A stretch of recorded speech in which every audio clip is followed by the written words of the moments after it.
Warner Brothers saw the comedy hit Greetings, liked it, and hired the young De Palma, with only 4 films under his belt, to direct a whimsical comedy called Get to Know Your Rabbit.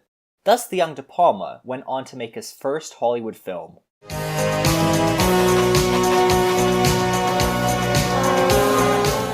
For those who've never seen it, and are thinking just from the title already, what the heck is this? Your feelings are correct. This is one weird heck of a movie. Basically, Get to Know Your Rabbit marked the first time De Palma directed something that was not written by him. This script was written by Jordan Crittenden, and it is literally about Tom Smothers' character, who quits his job as a market analyst and takes up a career as a tap-dancing magician in order to rekindle his life.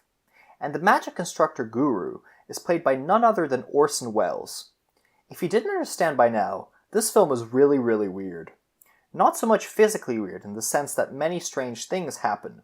In fact, they do. And there's a brilliant, hilarious scene that starts the film, which is just surrealist comedy at its best.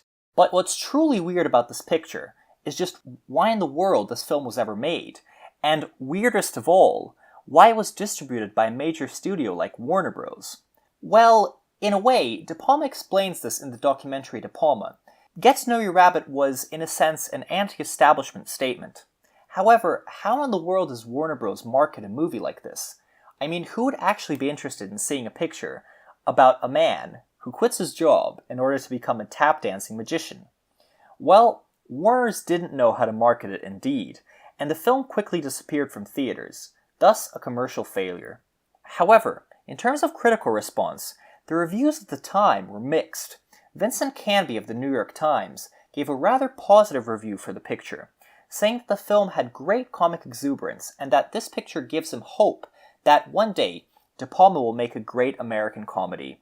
However, this review being written in '73, Brian De Palma's next comedy was '86's Wise Guys, after which seeing that picture, Canby probably realized that De Palma's great American comedies were already made, and were in fact none other than his very early works, The Brilliant Greetings and Hi Mom.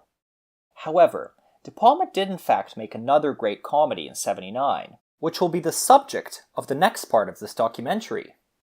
Anyway, unfortunately, due to Warner's not knowing how to market Get to Know Your Rabbit, because of its incredibly unconventional plot, this film ended up having a little and quite dispersed release.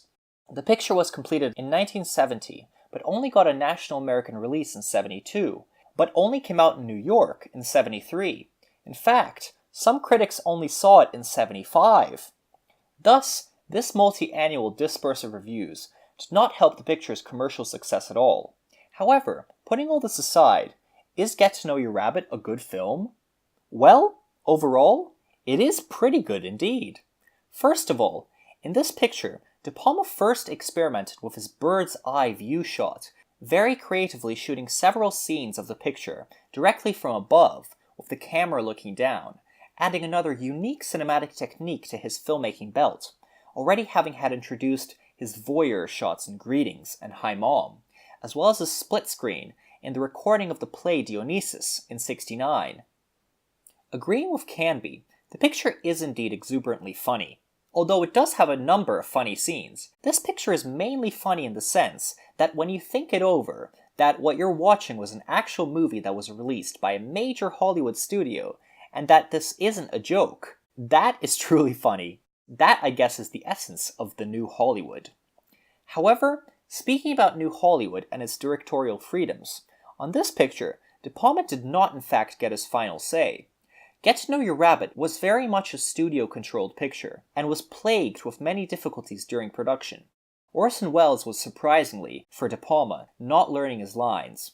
The 20-something-year-old director was forced to hassle the legend that is Welles into getting in shape and learning his lines. Tom Smothers as well as Warner Bros. Did not like the way De Palma was making the film. Allegedly, one time, Smothers left for around 4 days, and no one knew where he was. After the picture finished shooting, De Palma claimed that it did not work, and although he presented the producers with solutions, Warner's ultimately fired him and cut the picture together in their own way. Thus, very unlike the director as king times Hollywood was in at the time. De Palma claims that he was not happy with the ending of the film. However, once again, all that aside, it is a pretty funny movie, and truly a cinematic product that could only have been made during the new Hollywood era of American cinema. A rather ironic statement, knowing the production history of this film.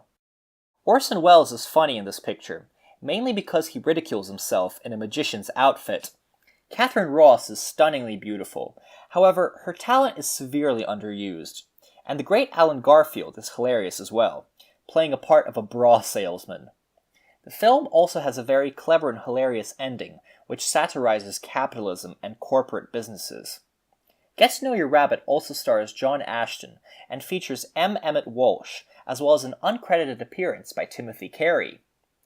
In all, Get to Know Your Rabbit is a funny, whimsical film with a very, very unique plot, and you should watch it if you like weird, oddball films. I hope you enjoyed this part of our De Palma The Forgotten Films documentary.